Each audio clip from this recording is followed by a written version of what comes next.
Ya, tunjangan hari raya atau THR merupakan hak yang dinantikan oleh para pekerja setiap tahunnya sebagai bentuk apresiasi atas kerja keras mereka.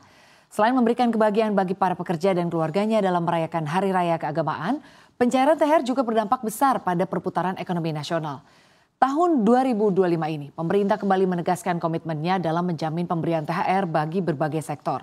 Lantas bagaimana regulasi pemberian THR tahun ini dan apa saja yang perlu diperhatikan? Kita simak selengkapnya dalam THR Segera Cair, ini yang perlu diperhatikan. Ya, pemberian tunjangan hari raya keagamaan bagi pekerja atau buruh merupakan upaya untuk memenuhi kebutuhan pekerja dan juga keluarganya dalam merayakan hari raya keagamaan.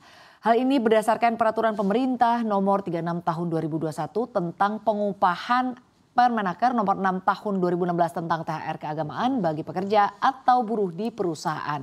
Adapun jenis-jenis status pekerja yang berhak menerima THR yakni perjanjian kerja waktu tertentu atau PKWT, lalu perjanjian kerja waktu tidak tertentu atau PKWTT, lalu ada buruh harian, pekerja rumah tangga, tenaga honorer, pekerja outsourcing. Lalu berapa besaran THR yang akan didapatkan pekerja? Kita simak di slide berikutnya. Ya, Presiden Prabowo Subianto resmi mengumumkan THR untuk aparatur sipil negara termasuk PNS, P3K, serta TNI dan Polri yang akan dicairkan pada Senin 17 Maret 2025. Kebijakan THR ini diumumkan langsung oleh Presiden di Istana Negara Selasa 11 Maret 2025.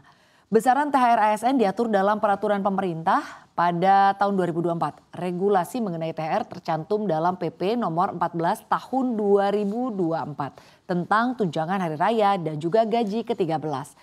THR ASN yang bersumber dari anggaran pendapatan dan belanja negara mencakup gaji pokok, tunjangan keluarga, tunjangan pangan, tunjangan jabatan atau tunjangan umum dan tunjangan kinerja sesuai jabatan. Sementara itu THR yang bersumber dari anggaran pendapatan dan belanja daerah terdiri atas gaji pokok, tunjangan keluarga, tunjangan pangan, lalu juga ada tunjangan jabatan serta tambahan penghasilan pegawai bagi instansi pemerintah daerah yang memberikan. Lalu bagi calon pegawai negeri sipil atau THR ini diberikan sebesar 80% dari gaji pokok PNS dengan tambahan komponen lain sesuai dengan aturan yang berlaku. Nah, Presiden Prabowo menegaskan bahwa komponen tunjangan kinerja pada tunjangan hari raya atau ASN untuk ASN termasuk PNS, P3K, TNI dan Polri ini akan diberikan penuh 100% dan pemerintah telah mengalokasikan anggaran yakni sebesar 50 triliun rupiah untuk pembayaran THR ASN di tahun ini yang mana ini berjumlah sekitar 9,4 juta penerima. Lalu bagaimana dengan THR karyawan swasta? Kita simak di slide berikutnya. Ya, THR juga merupakan hak pekerja ya di sektor swasta yang wajib diberikan oleh perusahaan. Nah, regulasi mengenai pemberian THR pekerja swasta ini tertuang dalam Undang-Undang Cipta Kerja nomor 11 tahun 2020. Sesuai pasal 81 angka 28 Undang-Undang Cipta Kerja yang merevisi pasal 88E Undang-Undang Ketenagakerjaan, THR ini harus dibayarkan paling lambat 7 hari sebelum hari raya. Jika terjadi keterlambatan atau tidak dibayarkan, pekerja berhak melaporkannya ke Dinas Ketenagakerjaan setempat. Kemudian perhitungan THR karyawan swasta ini mengikuti Peraturan Menteri Ketenagakerjaan nomor 6 tahun 2016 yang mengatur bahwa karyawan dengan masa kerja 12 bulan atau lebih ini berhak atas THR sebesar 1 bulan gaji. Sementara untuk karyawan dengan masa kerja 1 bulan hingga kurang dari 12 bulan ini menerima THR secara proporsional atau biasa disebut dengan prorate ya. Nah, meski aturan dasar sudah jelas, pemerintah ini tetap membuka ruang bagi perusahaan untuk memberikan THR dengan jumlah yang lebih baik daripada ketentuan minimal yang berlaku.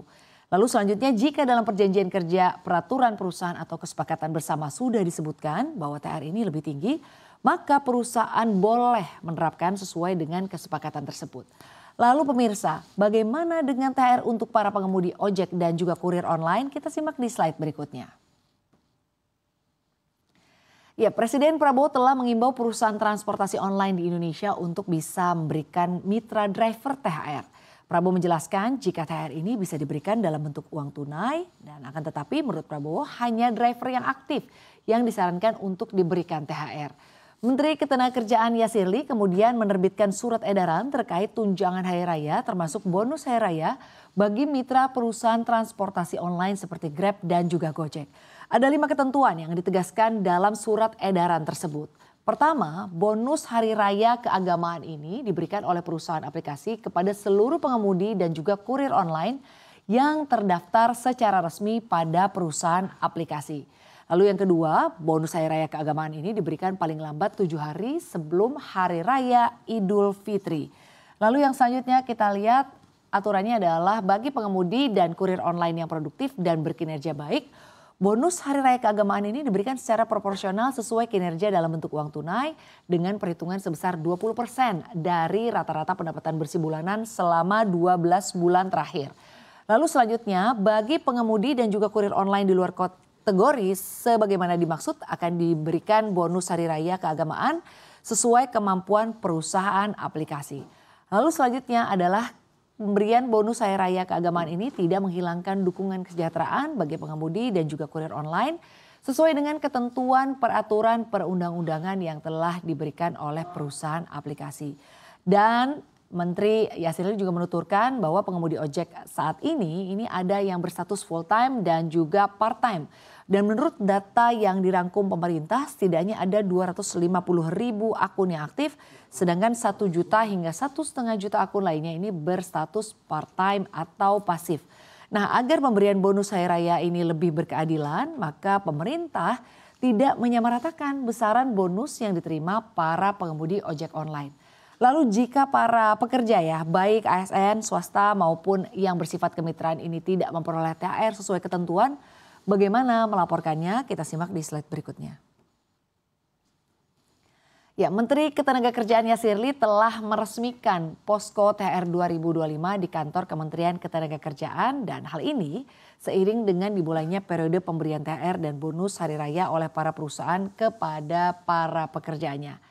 Menteri Ketenagakerjaan Yasirli juga menjelaskan keberadaan Posko THR ini bertujuan untuk memberikan pelayanan konsultasi dan penegakan hukum terkait pemberian THR. Posko ini juga akan melayani konsultasi terkait dengan bonus Hari Raya. Selain itu, Yasirli juga telah meminta agar masing-masing wilayah provinsi bahkan hingga kabupaten kota untuk membentuk Posko THR ini sebagai sarana pengaduan pekerja.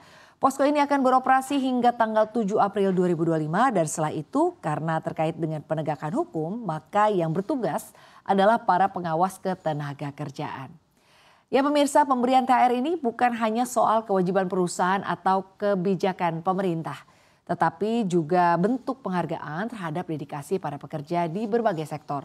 Dengan adanya aturan yang jelas dan mekanisme pengaduan bagi mereka yang tidak mendapat haknya, diharapkan seluruh pekerja dapat menikmati Hari Raya dengan lebih tenang. Selain meningkatkan kesejahteraan individu, pencairan THR juga berperan dalam mendorong pertumbuhan ekonomi nasional. Semoga kebijakan ini terus berjalan dengan baik dan memberikan manfaat bagi semua pihak.